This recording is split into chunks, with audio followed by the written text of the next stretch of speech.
The Democrats have a problem. Problems. They have many problems. But today we're going to talk about one in particular. And that is their inability or refusal to unify. And before an army of you come into the comment section to lecture me about why this has been a problem for a really long time, we know. We know. Some of us have been talking about this since we went to grad school in the early 2000s. Okay, we all know that the Democratic Party has an identity problem and an inability to unify and message correctly. There's a lot going on here. OGs know I've made many videos on this topic, but today I want to talk about the comments made by Senator Alyssa Slotkin. TLDR this and say, everybody's a little bit right and a lot wrong.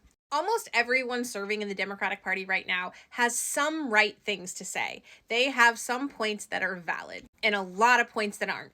And that's why we're here. And because this country refuses to mandate proper civics. But that's for another day, okay? Senator Slotkin is like, listen, you got to stop using the word oligarchy. People don't know what that means. And many took this as a jab at AOC and Bernie because they've been on their no oligarchy tour for a while now. And the thing is that she's not totally wrong here. The Democratic Party has historically done a very poor job of connecting with the people because they seem very elitist, very unable to be cool, right? Just to be cool about it.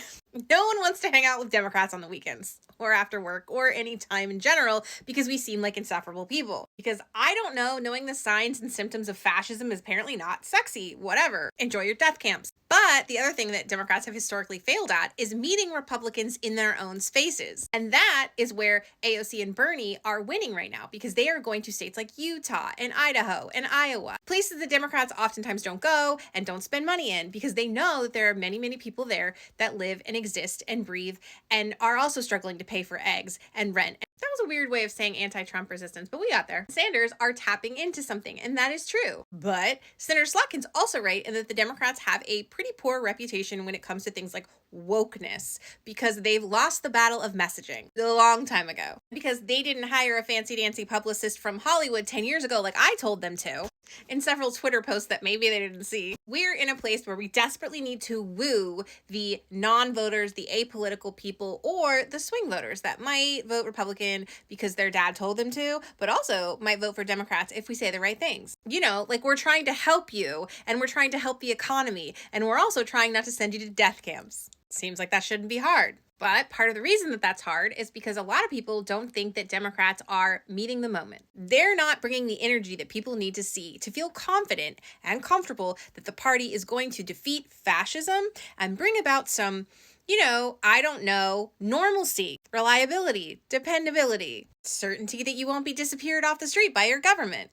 Those kinds of things. OG followers know that I'm very comfortable criticizing the Democrats, but I will also be one of the first people in line to explain why they have a greater challenge than Republicans do. And that is because they do not have the reliability of constituents showing up for them at the polls no matter what, right? Because if Democrats make a mistake, their constituents won't show up for them in November. Republicans, on the other hand, Exhibit A, B, C, D, E, F, G... Republicans could put a heaping pile of steaming shit in front of you, and their voters would still show up and say, yeah, that's our candidate. And there's a whole long host of reasons why that is, but today we're just going to say that that is the truth, and that is the reality of it. So the Democrats are already at a disadvantage here, which means they have to be even better than they should have to be. But it also means that a lot of them are running from a place of fear. They're afraid to do anything too aggressive, too ostentatious, because they think they're going to pay for it at the polls. And that's kind of the message that the vice chair of the DNC, David Hogg, has been pushing the last few months for the Democrats that are like unwilling to step up and do something to bring the energy to meet the moment, that we're going to primary them. We're going to pay for incumbents to primary them so that we can have people who really will be aggressive and proactive moving forward. And he's not wrong, but there are considerations we should be talking about, which is the fact that someone like AOC, which comes from a very deeply blue area, same with Bernie Sanders, they can afford to be much more progressive than other people can, than people say in a very mixed district, a purple district where there's a lot of Republicans that they have to woo, so they have to be more central in the way they message. Listen, I'm a progressive and I will not apologize wanting to make sure that people get access to healthcare and kids have school lunches and that people are properly educated and that the seniors aren't homeless and unhoused and people aren't paying thousands of dollars for insulin. I'm the first person to stand in line for that, but I'm also going to be the first person to say that we have a big messaging problem and an education problem in this country. And so a vast majority of citizens are much more comfortable being closer to the center when it comes to political rhetoric. This is where the Democrats need to do a better job of reaching people. And I know that's not easy. And I know that because I'm a content creator, and I know that probably only about 10% of you are left at this point watching this video, because the rest of you scrolled on by because your attention span's like this big. So to those of you that are still here, thank you. But the fact that you are in the minority proves my point here. I love the message that AOC and Bernie Sanders are bringing, and I love the way that they're doing it by meeting people in red areas. That's important. And I don't think Democrats should roll back on their policies of providing affordable health care or forgiving student loans. But I do think they need to message it better. Even though oligarchy is the correct term for what we're living through right now, a lot of people aren't going to understand that. People are not educated enough. These long words are scary to people. The word woke has been taken and ruined by Republicans, and until Democrats can bring it back to life,